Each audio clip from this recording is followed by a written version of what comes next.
2020 সালের 21 ফেব্রুয়ারি ঢাকা দক্ষিণ সিটি কর্পোরেশনের মেয়র নির্বাচন হয়। তাতে বিজয়ী ঘোষণা করা হয় আওয়ামী লীগের প্রার্থী শেখ ফজলে নূর তাপসকে। ওই নির্বাচনে অনিয়ম ও দুর্নীতির অভিযোগ আনেন ইশরাক হোসেন। সাম্প্রতিক বিএনপির এই নেতা কেন নিজেকে সোশ্যাল মিডিয়ায় নিজেকে জাতীয় ভিলেন বললেন? ভিডিওটি শেষ পর্যন্ত দেখবেন এবং আপনার মূল্যবান মতামত জানাতে ভুলবেন না। ইশরাক হোসেন ঢাকা সিটি কর্পোরেশনের মেয়র পদে বসার সুযোগ পাবেন কিনা তা স্পষ্ট হয়নি। আইনি জটিলতার কারণে স্থানীয় সরকার মন্ত্রণালয় এখনও ইশরাককে শপথ পড়ানোর আয়োজনও করেননি।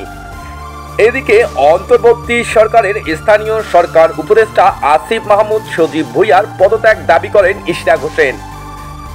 সামাজিক যোগাযোগ মাধ্যমে চলছে এ নিয়ে তুমুল আলোচনা এবং সমালোচনা। এরই প্রেক্ষিতে মেয়র পদ নিয়ে সাংবাদিকদের প্রশ্নের জবাবে ইশরাক হোসেন বলেন, এখন তো আমি জাতীয় ভিলেনে পরিণত হয়েছি। রাজনৈতিক সকল আপডেট তথ্য পেতে চ্যানেলটি সাবস্ক্রাইব ও লাইক দিয়ে পাশে থাকার অনুরোধ রইল।